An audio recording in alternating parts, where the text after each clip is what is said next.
Hi everyone. তো আজকে ব্লগটা শুরু করছি মাম্মামের দুপুরবেলার লাঞ্চ দিয়ে। তো মাম্মামকে আজকে খিচুড়ি খাইয়েছি আর মাছ ভাজা। তো মাম্মাম এখানে চুপচাপ বসে বসে খেলছে, মোটেও না দুষ্টুমি করছে আর খাচ্ছে। আর এখন পট করে মাছটার মধ্যে হাতটা ঢুকিয়ে দিল।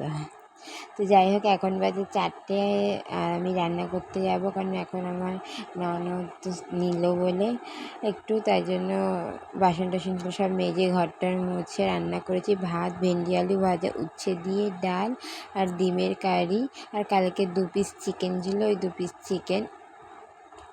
তো যাই হোক, আমি আগে খেয়ে নিচ্ছি, কারণ আমার হাজব্যান্ড বললো যে আমি ওকে ধরছি, তুমি আগে খেয়ে নাও, তারপরে তুমি ওকে ধরো, আমি খাবো। তো এখন হচ্ছে সন্ধ্যেবেলা, আমি মাম্মাম ও পাপা সব একসাথে মাম্মামের সাথে খেলা করছিলাম। আর হ্যাঁ, আমাদের মধ্যে যতই রাগ অভিমান থাকুক না কেন, ভালোবাসা কিন্তু কমে না কোনো দিনও। হ্যাঁ, সব সংসারে রাগ অভিমান হয়, তো আমাদের মধ্যেও হয়, আবার ঠিকও হয়ে যায়। তো যাই হোক, আমি আমার বরের সাথে গল্প করছিলাম। তো কারা এরকম পছন্দ করো বরের সাথে সময় কাটাতে? আমার তো মনে হয় প্রত্যেকটা মেয়েই পছন্দ করে তার হাজব্যান্ডের সাথে একটু সময় কাটাতে, কারণ একটু টাইম দেওয়ারও প্রয়োজন আছে একটা রিলেশনশিপে।